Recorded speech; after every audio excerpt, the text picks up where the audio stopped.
Otep à tous, bienvenue sur la chaîne des panafricanistes par essence, par conviction et par excellence. Celle des citoyens kémites par nécessité et obligation de combat. Nous sommes une chaîne qui n'est guidée que par nos ancêtres et rien que par les ancêtres qui appartiennent à l'égrégore du monde noir. Par conséquent, nous ne croyons en aucun Dieu venu de l'étranger. Toutefois, cette vidéo n'est aucunement destinée à inciter à la haine ou à la violence, car nous menons un combat qui est d'abord et avant tout spirituel, intellectuel et démocratique. Ensuite, il est politique, géopolitique et géostratégique. Contre l'impérialisme, le colonialisme, le néocolonialisme et l'endocolonat, qui sont tous qualifiés de crimes contre l'humanité. Nous menons ce combat sur la base du principe fondamental que nous avons hérité de nos ancêtres kémites, qui est celui de la Mahat, c'est-à-dire solidarité, vérité et justice. Vous êtes donc en droit de connaître la vérité et nous avons l'obligation de vous dire la vérité, rien que la vérité, afin que justice soit rendue au continent africain. Et ça, c'est notre modeste contribution dans cette noble lutte en faveur de la souveraineté, la dignité, la solidarité et l'unité africaine. C'est exactement ça que nous appelons le panafricanisme. Bien-aimés frères et sœurs, je pense que on peut déjà commencer le deuil de la CEDEAO. Malgré tout ce que Emmanuel Macron est en train de faire, et d'ailleurs, c'est tout ce qu'il est en train de faire là, qui est en train de enfoncer la CEDEAO dans le cercueil. Eh oui, c'est tout ce que Emmanuel Macron est en train de faire, qui est en train de accentuer le sentiment anti-français. Plus Emmanuel Macron va continuer à nuire les Africains, les États notamment du Sahel et la Centrafrique aussi, plus Emmanuel Macron va augmenter, accélérer le sentiment anti-français. Il sera réel, et il est déjà réel, mais il sera maintenant visible. Parce que la France n'a pas le droit de nuire à toute évolution, toute émancipation des peuples africains. C'est interdit. Vous voyez, vous savez que il n'y a pas longtemps, Emmanuel Macron a fait venir Alassane Ouattara, d'abord Macky Sall, puis Alassane Ouattara, pour voir comment il peut faire pour l'aider à reprendre la main dans le Sahel. Et Macky Sall certainement s'est dit, mais moi je suis partant, je ne peux plus faire quoi que ce soit. Et puis de toutes les façons, ces militaires au pouvoir là ne m'écoutent même pas. Parce que personne ne l'écoute, hein. Même Alassane Ouattara. Et Alassane Ouattara qui veut absolument un 4e mandat, eh bien qu'est-ce qu'il fait? Il accepte et il se lance vers, convoque les commissaires. Or, les commissaires là, il n'a pas le droit de convoquer les commissaires pour une réunion à part concernant les préparatifs de la réunion de la CEDEAO, parce qu'il n'est pas le président en exercice de la CEDEAO. Vous voyez, c'est-à-dire que c'est des gens qui ne respectent pas les textes qu'ils ont eux-mêmes élaborés, et vous voulez qu'on puisse les respecter, et vous voulez que la CEDEAO puisse survivre. Non, c'est pas possible. Celui qui a le droit de convoquer les commissaires de la CEDEAO, c'est le président Tinubu, puisque c'est lui le président en exercice de la CEDEAO. Mais quand même, il les convoque. Il les convoque pourquoi? Mais c'est pour préparer la réunion du 10 décembre prochain. C'est ça. Parce qu'ils sont en train maintenant, le problème de la CEDEAO, ce n'est même plus s'il faut lever les sanctions ou ne pas lever les sanctions. Vous voyez, ils sont dans une situation inédite. Ils ne savent plus quoi faire. Parce que d'une part, il faut qu'ils sauvent Emmanuel Macron, donc empêcher à ce que, faire en sorte que Emmanuel Macron puisse reprendre le contrôle des pays du Sahel, ce qui est impossible, et eux-mêmes ils le savent, surtout que ces gens-là sont soutenus par les populations. Donc, ils se disent, mais là, c'est comment freiner, hein? Parce qu'on ne peut plus arrêter l'Alliance des États du Sahel. On peut peut-être freiner, mais comment il faut faire? Là encore, ça devient un casse-tête chinois, puisque, comme je disais tantôt, ces pays-là ont déjà adopté, hein, ont acté la décision de créer une monnaie. Parce que les experts qu'ils ont mandatés ont donné leur accord aujourd'hui même. Donc, maintenant, il faut seulement aller vers préparer les conditions, mettre en place toutes les conditions techniques pour que cette monnaie puisse voir le jour. Vous voyez? Et donc, ils savent aussi qu'ils ne peuvent pas arrêter ça. Donc, la réunion du 10 décembre, là, ce ne sera plus sur il faut lever les sanctions ou ne pas lever les sanctions. Je pense que les chefs d'État un peu intelligents, ceux qui ont encore un peu la mémoire, là, hein, ceux qui n'ont pas le sable dans leur tête, à la place du cerveau, je pense qu'ils vont dire, mais comment on va faire pour que ces gens-là reviennent vers nous? Il faut se rappeler une information capitale. C'est que l'Alliance des États du Sahel, le territoire de cette alliance, c'est 55% du territoire de la CEDEAO.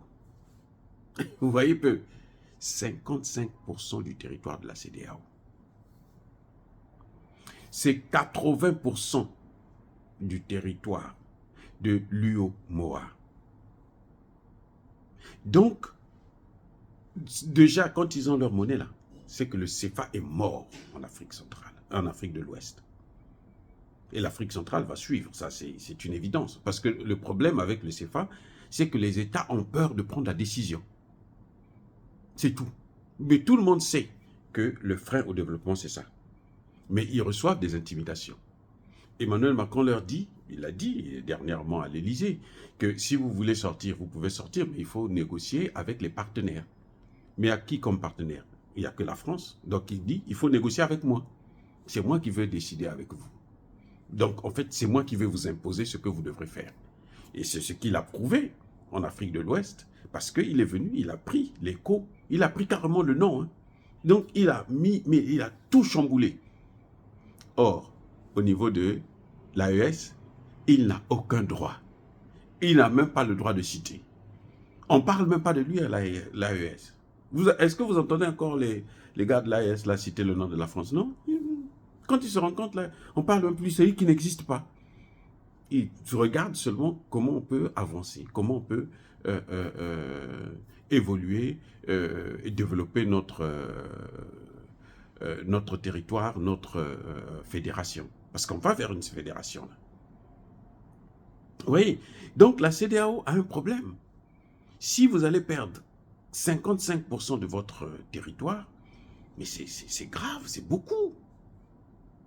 Et ces pays-là, c'est 2,8 millions de kilomètres carrés, avec une population de 80 millions d'habitants. Et puis, il y a une chose qu'il faut ajouter, c'est que parmi ces 80 millions-là, 70% c'est une population jeune, de moins de 25 ans, 70%. Donc, c'est une main-d'œuvre qui est qualifiable, qui est utile. Et il y a de l'espace pour produire, pour cultiver. Et il y a des matières premières, c'est l'une des zones les plus riches. Cette zone-là, elle est plus riche que le Nigeria.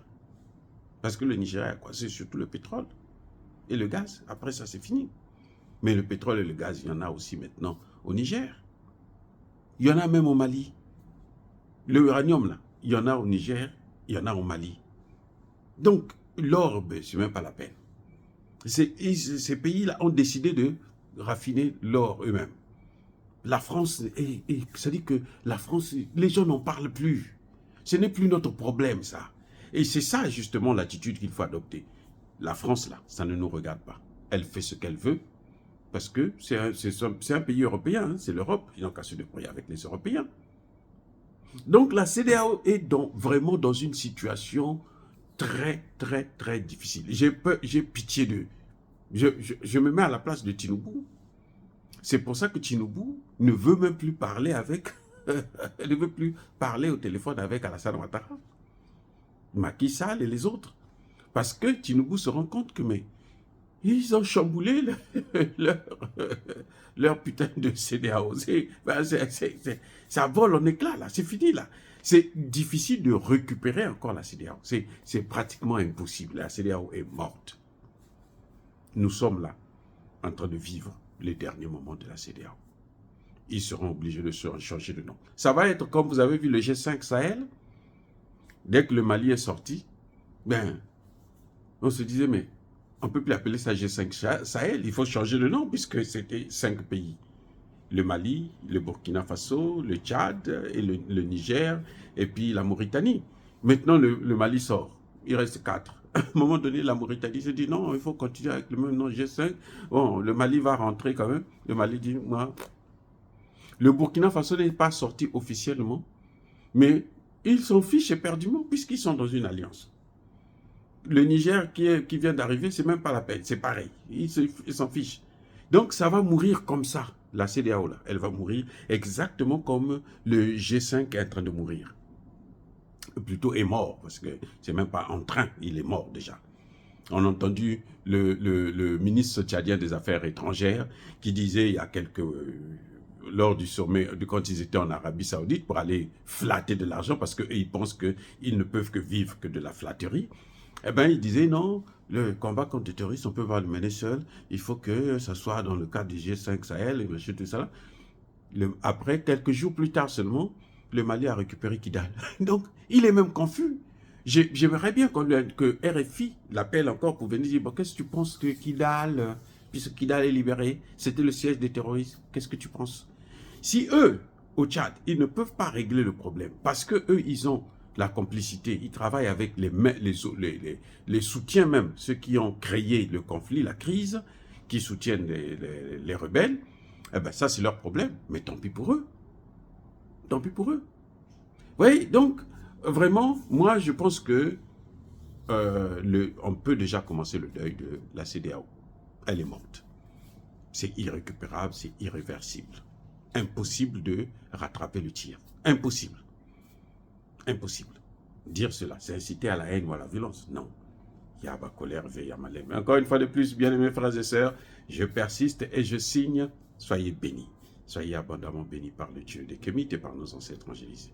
Mais que tous ceux qui persécutent le continent africain le pillent et le déstabilisent, qu'ils soient noirs, blancs, chinois, arabes, indiens, qui qu'ils soient punis, maudits, foudroyés, neutralisés, écrasés, effacés par ce Dieu des Kémites et par nos ancêtres angélisés. Vive l'Afrique éternelle, j'ai dit et j'assume.